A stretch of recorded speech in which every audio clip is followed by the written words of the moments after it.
হ্যাঁ মুসলমান, প্রস্তুতি নাও। শহীদ আবু সাইদ যেভাবে ফ্যাসিবাদকে বিতাড়িত করবার জন্য জালেমের বুলেটের সামনে বুকটা টান করে দিয়েছিল, বাংলার মাটিতে আরো আবু সাইদ আছে না নাই? মনে রাখবে, আবু সাইদ জীবন দিয়েছে, মরে যায় নাই।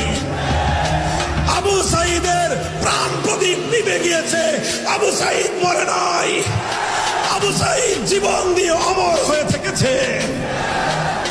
যদি এক ফ্যাসিবাদকে বিতাড়িত করবার জন্য 2000 মানুষের রক্ত দিতে পারে, 2000 মানুষের যদি জীবন যেতে পারে এক জালিমের পতনের জন্য, তাহলে আল্লাহর কোরআনের রাজ কায়েম করার জন্য, ইসলামী চূড়ান্ত বিপ্লবের জন্য 2000 নয়, 2 লক্ষ নয়, যদি 2 কোটি মানুষের জীবনের প্রয়োজন হয়, শহীদ ঈদগাহে